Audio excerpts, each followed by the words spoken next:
اکثر شاہ صاحب دیکھا گیا ہے کسی کے بارے میں خاص طور پہ ہماری جو پرانی بزرگ ہیں وہ کسی کو دیکھ لیتے ہیں، بچے کو دیکھتے ہیں یا اس کے بارے میں یہی کہتے ہیں کہ اس کی اور نظر لگ گئی ہے یا اس پہ کچھ جنات کا سایہ ہے.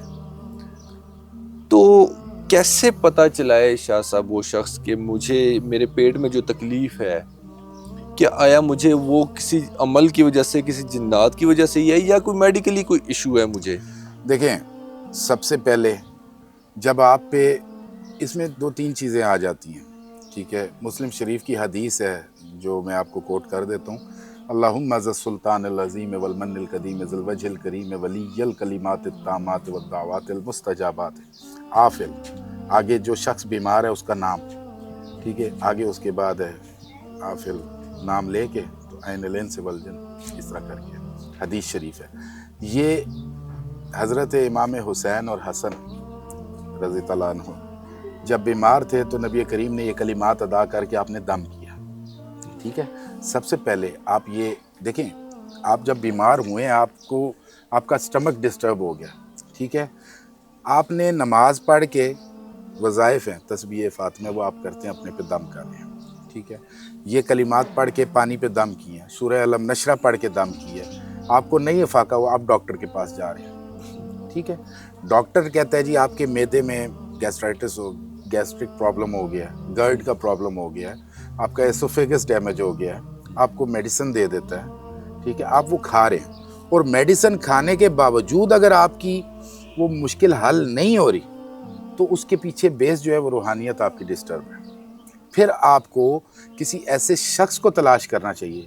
اور ہمیشہ یاد رکھیے گا، کسی بھی شخص کے پاس جائیں گے تو اپنی علاقے کے امام مسجد سے ضرور پوچھ لیا کریں کہ کیا یہ شخص واقعی دین کے اوپر ہے یا نہیں، کیا یہ ہمیں سیدھے رستہ دکھا سکے گا، ہماری بیماری کا علاج کر سکے گا یا نہیں کر سکے گا. اور کسی کو پتہ ہو نہ ہو لیکن امام مسجد کو ضرور پتہ ہوتا ہے، تو آپ اپنے علاقے کی مسجد کے امام سے ضرور رابطہ رکھیں. ہو سکتا ہے آپ کو کسی ایسے شخص تک جانے کی ضرورت ہی نہ پڑے، آپ کے امام مسجد ہی آپ کو ایسی صورت بتا دے کہ اللہ آپ کو شفا دے دے. مجھے ایک فقیر صاحب کہا کرتے تھے کہ بچہ، انسان کا فیض کسی انسان کے پاس محفوظ ہوتا ہے، کسی کی زبان میں اللہ نے رکھ دیا، کسی کی جیب میں رکھ دیا، کسی کے ہاتھ میں رکھ دیا، کسی کی انگلی میں رکھ دیا. اس کی مثالیں موجود ہیں، ٹھیک ہے. اب انسان گرتا بیچارہ کسی طریقے سے اس شخص تک چلا جاتا ہے. ہماری گفتگو ہوئی کہ حضور یہ انسان کو اللہ نے دو راستے عطا کیے ہیں، اس پہ اس نے یا پازیٹیو لے یا بدی لے، وہ کس طرح ثابت ہوتا ہے. انہوں نے کہا کہ جب وہ شخص بیمار جو ہے یا کسی مشکل میں پھنسا ہوا ہے، اس کا فیض کسی شخص کے پاس ہے، اس شخص تک وہ پہنچتا ہے نا وہاں پہ، اور وہ شخص بھانپ لیتا ہے کہ میرے زبان کے بولنے سے اس کا یہ کام ہو جانا ہے، یا میرے پھونک مارنے سے، یہ پڑھ کے میں پھونکوں گا اس کو شفا مل جانی ہے.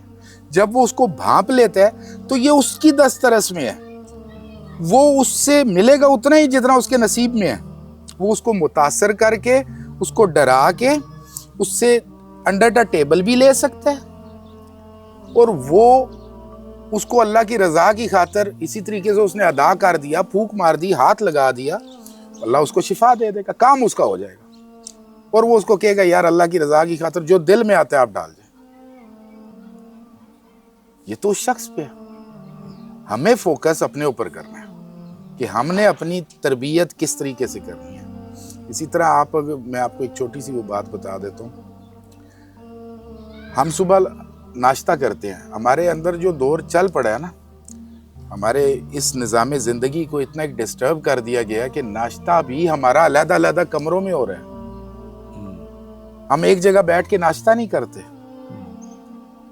تو کیا یہ بھی غلطیاں کسی کی؟ ہمیں آقا کریم نے نہیں فرمایا کہ ایک دسترخوان پہ بیٹھ کے آپ اکٹھے کھانا کھائیں؟ ایک گھر میں 3 بیٹے ہیں، 4 بیٹے ہیں، چاروں شادی شدہ ہیں، تو 4 کچن چل رہے ہیں. کیا اس چیز کی ممانعت نہیں ہے؟ پھر ہم ڈھونڈتے ہیں کہ برکت نہیں ہے ہمارے رزق میں. ماں باپ ہیں تو ہم لوگوں نے ایک ایسا سسٹم ایجاد کر دیا ہے، اگر اولاد علیحدہ علیحدہ رہ رہی ہے تو ماں باپ جی 3 دن ایک کے گھر رہیں گے، 3 دن دوسرے کے گھر رہیں گے، 3 دن تیسرے کے گھر رہیں گے. اس دور میں ہمیں یونٹی ضروری ہے. اگر ہم یونٹی نہیں کریں گے، ہم اکٹھے نہیں ہوں گے تو فتنہ دجل ہمیں دبوچ لے گا، اور فتنہ دجل اتنی برے طریقے سے دبوچے گا کہ ہمارا نکلنا مشکل ہے. اس پہ بھی انشاءاللہ میں آگے آپ کو بتاؤں گا کہ قرآن میں ہمیں کون کون سی ایسی چیزیں بتائی گئی ہیں کہ جو ہم اس پہ عمل کریں تو ہم دجال سے دور رہ سکتے ہیں. دجال ہمارے تک نہیں پہنچ سکتا. دجال سے پہلے تو اس کا فتنہ پہنچے گا.